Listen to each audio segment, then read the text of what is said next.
নমস্কার। হে আমার ইউটিউব চ্যানেলের সুধী সহৃদয় দর্শকবৃন্দ, আমি আপনাদের তরুণ কুমার ব্যানার্জি।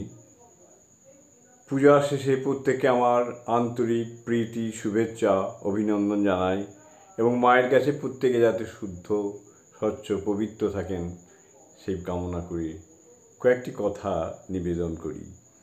আবার এসো মা, মধুর তোমার শেষ যে না পায়, প্রহর হলো শেষ, ভুবন জুড়ে রইল লেগে আনন্দ আবেশ। শুভ বিজয়ার আন্তরিক প্রীতি, শুভেচ্ছা, অভিনন্দন। শ্রীরামকৃষ্ণদেব একবার মধুরকে বিসর্জনের তাৎপর্য সম্বন্ধে যা বলেছিলেন তা খুবই স্মরণীয়। মধুর যখন শ্রীরামকৃষ্ণদেবকে জানালেন তিনি প্রাণ থাকতে দেবী দুর্গা মাকে বিসর্জন দিতে পারবেন না, তখন শ্রীরামকৃষ্ণদেব হেসে মথুরকে বলেন, ও এই তোমার ভয়, তা মাকে ছেড়ে তোমায় থাকতে হবে কে বললে? আর বিসর্জন দিলেই বা তিনি যাবেন কোথায়? ছেলেকে ছেড়ে মা কি কখনো থাকতে পারে?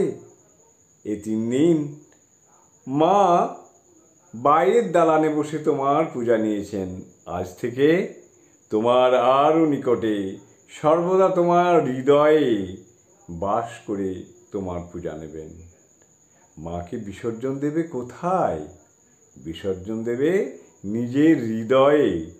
শুভ বিজয়ার আন্তরিক শুভেচ্ছা, অভিনন্দন এবং যথাযথ স্থানে আমার প্রণাম নিবেদন করে মায়ের কাছে প্রার্থনা করি প্রত্যেকে সুস্থ থাকুন, ভালো থাকুন।